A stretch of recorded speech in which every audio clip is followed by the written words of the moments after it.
कृषी मित्र प्रकाश ढोके. आज आपण आलो तर रवी भाऊ चव्हाण राहणार चिखली तालुका नेर जिल्हा यवतमाळ यांच्या या शेतामध्ये गेल्या वर्षी सुद्धा आपण बेडवर सोयाबीन लावलं होतं रवी भाऊ.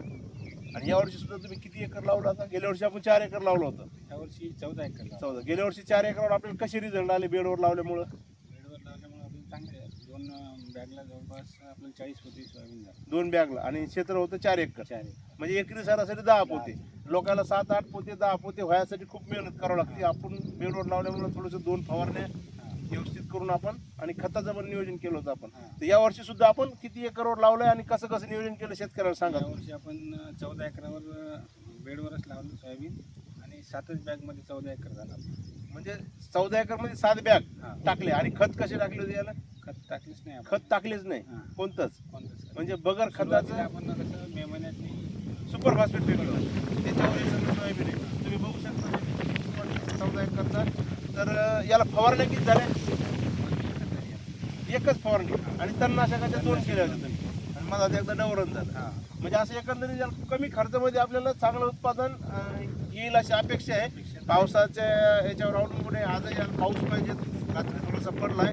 आज दिनांक 23 तारीख आहे. 23 ऑगस्ट 2026. आणि आपण एक 8-10 दिवसाच्या आधीच एक फवारणी केली होती. 10-12 दिवसाच्या आधी त्याच्या फवारणीचे रिझल्ट. आणि याच्यात मागच्या वेळेस आपल्याला जागा दिसत होती. आता आपण या 2 फुटाच्या अंतरावर आपण टोकलंय बेड पाडून. तर तुम्ही बघू शकता सोयाबीन कसं येतं. अशा प्रकारे आता फुलाच्या अवस्थेमध्ये आहे आणि याची वाढ पण भरपूर झालेली आहे. जबरदस्त असं आहे. पाणी नाही यावर्षी तरी सुद्धा आपल्याला चांगले रिझल्ट येतील. इतर शेतकऱ्यांना तुम्ही काय सांगू शकता? आपले प्रॉडक्ट आपण वापरतो तर एकच फवारणी झाली आपण. एकच फवारणी झाली आणि प्रोडक्ट सर्वच तुमचे चांगले आहे आणि रिझल्ट पण जबरदस्त आहे.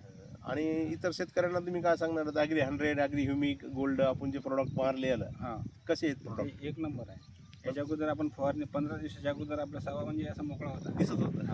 आज पॅक झाला 15 दिवसाच्या नंतर. आणि अळीचं प्रमाण म्हणजे कोणताच रोग नाही आहे. आणि अळीसाठी आपण साधं इमेमेक्टिनच वापरतो. इमामेक्टिन लोक 4-4 हजाराच्या औषधं आणून फवारलेत. आपलं इमेमेक्टिनच याचं सगळं कंट्रोल आहे. आता थोडीशी रसशोषक किडीचा थोडासा आहे प्रादुर्भाव. याच्यावर आपण आता आज उद्या फवारणी काढणार आहेत. आणि आपण याला या फुलापासून कळीत रूपांतर होण्याकरिता आपली इल्ड बुस्टर आणि प्लांट प्रोटेक्टर आणि सोबत आपण 05234 बोरान वगैरे एकत्र घेऊन आणि आपले इमेमेक्टिन टाकून फवारणी करणार आहेत. इतर कोणतीही माहिती लागत असल्यास तुम्ही कॉल करू शकता.